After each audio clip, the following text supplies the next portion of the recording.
আজ আমরা আপনাদের সামনে এমন একটি গ্রামের প্রকৃতি ও ইতিহাস তুলে ধরব, যে গ্রামটিতে ১৯৭১ সালের ২২শে নভেম্বর মুক্তিযুদ্ধ চলাকালে পাকিস্তানি হানাদার বাহিনী ও তাদের সহযোগী রাজাকার ও আল-বদর বাহিনীর আক্রমণে কমপক্ষে ৪৩ জন নিরীহ মানুষকে হত্যা করা হয়। আর এজন্য ২২শে নভেম্বরকে তেরোশ্রী গণহত্যা দিবস হিসেবে পালন করা হয়।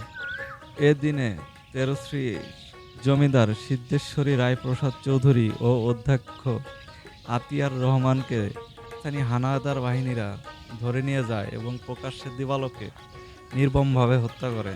দিনটিতে যারা শহীদ হয়েছেন তাদের স্মরণে একটি স্মৃতিস্তম্ভ নির্মাণ করা হয়। এতে দুইটি বেদি রয়েছে, উচ্চতা ৩০ ফিট ও অন্যটির উচ্চতা ১৭ ফুট। তৎকালীন জমিদার সিদ্ধেশ্বরী রায়প্রসাদ চৌধুরী তার জমিদারি শাসনামলে এ এলাকায় অনেক উন্নয়ন করেন, যার মধ্যে শিক্ষা প্রতিষ্ঠা ও অনেক পুকুর খনন করেন। তিনি যে সকল উন্নয়নমূলক কাজ করেন তার মধ্যে তেরোশ্রী কালীনারায়ণ ইনস্টিটিউশন অন্যতম। এছাড়াও তিনি তেরোশ্রী গ্রামে বেশ কিছু পুকুর খনন করেন। এই গ্রামটিতে প্রায় ১,০০০ থেকে ১,২০০ মানুষের বসবাস, যাদের মধ্যে বেশিরভাগই হিন্দু পরিবার। সুন্দর ও ইতিহাস সমৃদ্ধ এ গ্রামটিতে একটি প্রাইমারি স্কুল, একটি মসজিদ ও একটি মাদ্রাসা রয়েছে। এছাড়াও এ গ্রামটিতে একটি কলেজ ও একটি বাজার রয়েছে, যা বহু পুরনো একটি বাজার।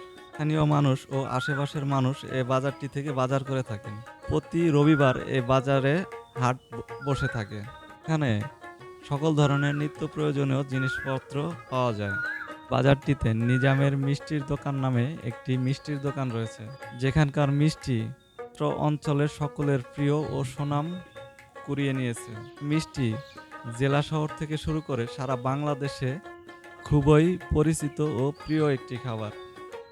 এই গ্রামটি ঘুরতে ও এই গ্রামের মিষ্টির স্বাদ গ্রহণ করতে হলে আপনাকে ঢাকা থেকে সরাসরি মানিকগঞ্জ হয়ে বরঙ্গাল আসতে হবে এবং বরঙ্গাল থেকে অটোরিকশা বা সিএনজি যোগে পয়লা বাস স্ট্যান্ড নামতে হবে। এরপর হেঁটে বা রিক্সা যোগে পৌঁছে যেতে পারবেন এই গ্রামটিতে। ঘুরে দেখতে পারবেন সুন্দর এই গ্রাম ও জানতে পারবেন এই গ্রামের ইতিহাস, ঐতিহ্য ও সংস্কৃতি, যা আপনাকে মুগ্ধ করবে।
এতক্ষণ আমাদের সাথে থাকার জন্য আপনাদের সকলকে অসংখ্য ধন্যবাদ।